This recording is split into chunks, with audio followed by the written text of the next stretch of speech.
We are going to take a little bit of a detour into a strategy session, and this one is when it comes to China. So I caught up recently with Hudson Financial Partners, Juanita Wrenn, who talked me through how to approach investing in China. We are a privately owned financial advice firm, but we're not just advice. We do accounting, we do mortgage lending, we do complex lending structures. We have a lot of high net worth clients who we help just with lending alone. We do property. We look after clients. We're sort of, I guess, like a client's go-to person, a CFO. We can sort of direct them in the right area. For me, in our profession, I feel as though in the age of AI, with everything that's happening, I think the main value that we add to clients is perspective, is giving them the strategy to use the tools that they're going to be able to find for themselves with ChatGTP. The amount of information that's now available online for companies and products, sometimes it's too much. I think we were talking yesterday, and I think there's 6,000 managed accounts or managed funds in Australia alone, and 13,000 ETFs. So there's a lot of product out there. So I think for me, adding value to clients with perspective is the first thing that we do. And if we can help with product, that's great. Or if they've got questions about some of the research they've done, that's great as well. We do have a lot of clients who do product with us. But for me, we don't turn any client away. If someone's got the need to pick up the phone and call us, then I want to try and help them in some way. So where do you add value? It's in that holistic approach when it comes to investing. And I'm getting at that because it's going to bring us to China. So you're looking at everything top down, what works best for this particular person? Exactly. I think so. I think perspective's really important, and I think buy-in. I think if you came to me and I just told you what to do, you might go and do it for 6 months, but unless you believe in what you're doing, or unless you have bought into it yourself, it's very hard to make you stick to something. And we can give you all the advice in the world, but if you don't believe in it, or if you don't buy into it, you're not going to go away and be successful with it. So I think a really big part of what we do is showing you different options and helping you come to your own decision with our guidance. That way you buy into it a lot. That's where I see value. Value is perspective, and perspective is powerful. And China does fit in there, because I know we'll get to China soon, but again, that's something that we would still look at. If you were young, China, or if you're retiring, maybe you'd have a much smaller portion in some of these growth sleeves. If we're talking about China in particular, do you cut through all the noise around the headlines around China? Because if you're just to read the headlines, you would think that, all could be lost if the US and China, for example, don't come to a trade deal. That's right. I mean, there's a lot of noise around China. I think there's a lot of opportunities around that, actually, with China.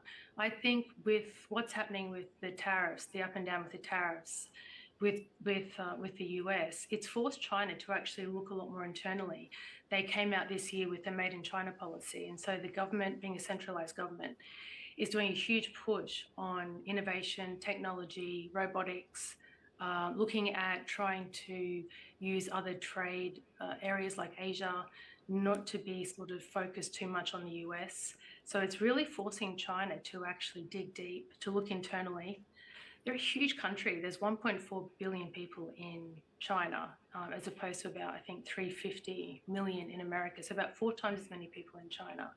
So that's a huge domestic market for China to test products on, to use supply chains. They're getting getting involved now in Belt and Rail infrastructure. So I really feel like the US is pushing China, and they're a powerhouse just by the huge size of their demographic. And another thing with China, I think that's interesting, is that a lot of the agriculture of China is now, I think they're expecting about 150 million people to move from rural China into the cities over the next 10 years. And that's just a huge amount of population flowing to the city. So for me, it will have opportunities in things like digital payment systems, infrastructure, e-commerce. I mean, China is fabulous at taking some of the things that America innovates and making them bigger and more user-friendly. China are definitely at parity with the US on a number of tech solutions at the moment. So I think China is definitely, there's risk, it's volatile, it's a hard country, it's complex. China is not a country that I would invest directly into. I think that's where ETFs have an excellent part to play in a portfolio with China. With complex countries, ETFs can be excellent because the risk is, and the research is done by the fund manager of the ETF. So, and of course, you've got currency hedging or not hedging as well. So with an ETF, it's a much easier buy into China. So going almost from a global factory to a global innovator, so you have policy momentum, you've got innovation, and you'd have to think valuation, wouldn't you, Juanita? Yeah, so valuations, China's had since 2010. I mean, they've got their property sector has been, China and Hong Kong actually over the last 10, 15 years have had terrible valuations. Their countries have been facing a little bit of deflation. But China, I think, has been undervalued. I think that a lot of the companies were undervalued. It often happens with countries like China where it's a little bit hard. It's not as transparent.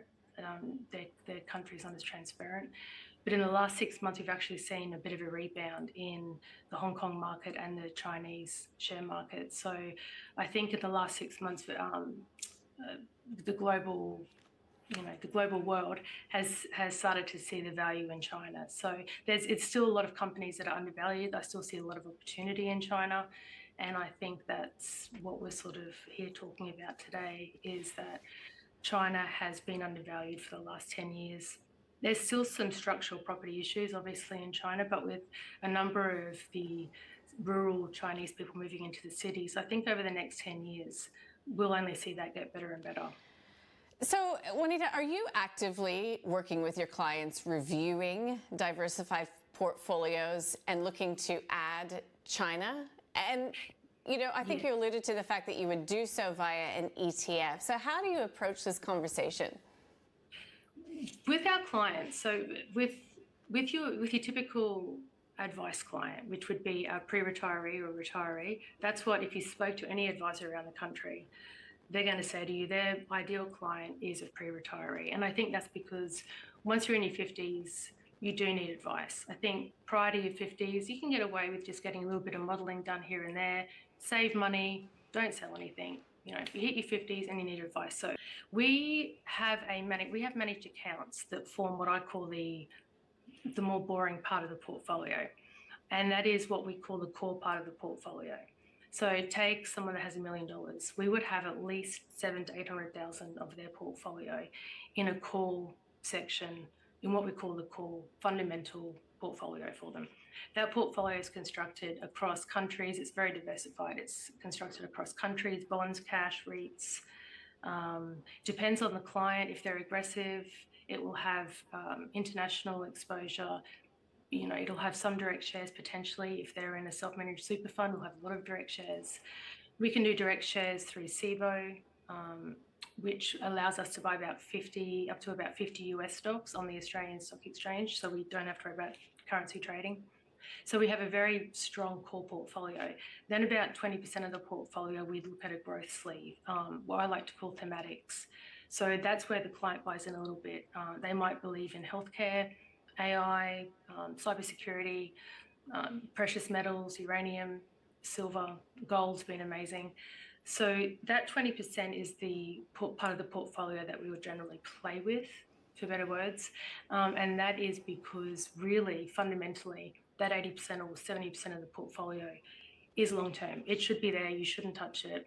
If you're retired, you might move it into cash every year for your pension withdrawals. But generally speaking, we're long-term investors. So that part of the portfolio we keep as it is. We keep an eye on it. We have an investment committee that's headed up by Michael Fury. He will keep an eye on, just make sure there's nothing too dramatic that we need to tweak in it. So it's the 20% that we play with, where we would talk to the client about if we can get them to, I guess, buy into China with this. And if they're really against China, then we might see if they like silver or gold or another sort of thematic area. That part of the portfolio is about what we see moving forward, not where we've been. and the other 80% is really where we've been, historic valuations, and constructed in a very safe way. So if you were young, if you came to me and you were 25, I probably wouldn't put you in a safe portion of that portfolio unless you were very conservative and had a lot of fears around the market. We might look at just doing all of your money in thematics with maybe a global ETF just for a little bit of stability there as well. So I think it depends on your age, what your time frame is and what you're trying to achieve. But definitely China would be part of a conversation with you. Yeah, and it would be via that ETF. What ETF, if you don't mind me asking? And Yeah. would you approach it differently with one of your younger clients as opposed to one of your pre-retirees? Sorry, yes, I would. I'm a huge fan of Global X. Global X have a lot of fantastic thematic funds, and Global X are one of the first ETF providers to actively manage as well in the ETF. So traditional ETFs were like index funds. They just follow an index. So you might have an ASX 200. It basically is a basket of the ASX 200 stocks and it follows that index. Global X have some amazing thematics that don't actually follow traditional indexes. So they have a fund, it just was launched in May. It's called Dragon, and it invests in 20 tech, AI, innovative companies, either on the Chinese, also Class A shares or Class H shares. So they can be Hong Kong or they can be in China. And it only has 20, which I really like because it's not too diluted. Obviously, the more funds, the more shares you have in an ETF, the more diluted the returns. So this is quite, I guess, high beta, high risk, but potentially for high. We are a privately owned fund. We might look at just doing all of your money in thematics with maybe a global ETF just for a little bit of stability there as well. So I think it depends on your age, what your time frame is and what you're trying to achieve. But definitely China would be part of a conversation with you. Yeah, and it would be via that ETF. What ETF, if you don't mind me asking? And Yeah. would you approach it differently with one of your younger clients as opposed to one of your pre-retirees?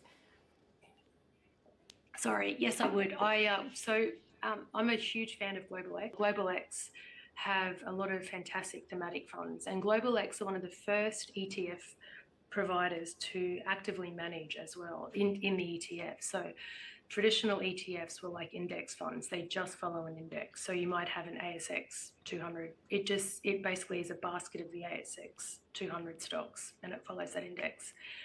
Global X have some amazing thematics that don't actually follow traditional indexes. So they have a fund, it just was launched in May. It's called Dragon, and it invests in 20 tech, AI, innovative companies, either on the Chinese, also Class A shares or Class H shares. So they can be Hong Kong or they can be in China. And it only has 20, which I really like because it's not too diluted. Obviously, the more funds, the more shares you have in an ETF, the more diluted the returns. So this is quite, I guess, high beta, high risk, but potentially for high return as well, and only in tech stocks. If you if you had a lot of money, and we didn't want to sort of put too much into just that tech area, we could also look at iShares and VanEck have ETFs that actually mimic the index of either Hong Kong or China. They've done very well over the last year, actually, because China was undervalued, like we spoke about earlier, and it's definitely being noticed now around the world. So iShares and VanEck do straight index funds. So you could, for a bit of stability, have, if you were going to invest 5% or 10%, you might have 5% in a VanEck or an iShares fund. And then you'd have maybe 5% in the Dragon fund, which gives you that higher growth sleeve or high potential for growth in that tech. So it depends on what you believe in. Again, if you believe in tech and AI, and then if you believe in healthcare and consumerables and things like that, you'd probably look at VanEck. So I think there's 4 major China funds that we talk about. Dragon being my favorite. We've had a question come in from one of our viewers asking, is China too risky for my super or my SMSF? What would you say? Depends on how old you are. If you're retired, Yes, but again, it depends on a number of things. If you had a couple of $1 million in your self-managed super fund and you were only drawing 100,000 a year, so you had a long term for your growth bucket to keep growing, more than a 7-year time frame. I wouldn't discount a small portion in something like the Dragon Fund. But again, you'd have to be aggressive. I'd have to sit and talk to you, but I don't think there's a right answer to that, because I think that it depends. If you're 25 or 30 with a self-managed super fund, I'd say, yeah, God, you've got a huge time frame. China, they scale big and fast. They innovate. They are very good at following America, and honestly, sometimes bringing things out faster and better than America do. So I would say yes, but I'd have it alongside probably an American tech fund. There's also a really good tech fund called FANG with Global X, and it's invested in the top tech funds in America. So if you had the China fund there as a small sleeve offset against the big tech funds, and if you really believe in tech yourself, I don't think there's a wrong answer. If you only had 500,000 in a self-managed super fund, I'd probably say no, don't do China. And if you're nearing retirement, you're better off to have, fully franked, high-paying dividend stocks in your self-managed super fund, depending on your age. And ETFs are obviously good in self-managed super funds because they're fairly affordable with fees. So you're not going into China at the expense of gaining international exposure. I think you've alluded to when it comes to U.S. equities or ETFs that are leveraged to the U.S. So this is not China above all else. This is China as a diversified approach to global opportunities. Exactly. And it might be like you might be, I just spoke to a client this morning. They're huge on cybersecurity. They really believe in it. So they will get a little bit of exposure to cybersecurity by going into a cybersecurity themed fund. They're looking at bug, just as an example, but only a very small portion will be invested in some sort of Chinese fund that's involved in cybersecurity. But they really believe in it. So for me, just after 5 minutes of talking to this client, it was quite evident that they were going to be better putting part of their thematic exposure across to cybersecurity than they were China, because that's where their belief system was. So it does come down to the client, but I think in every portfolio, unless you're quite conservative, there should be a section of that portfolio that you invest into different themes, and China is definitely one worth looking at if you've got the risk tolerance for that volatility that China will probably show.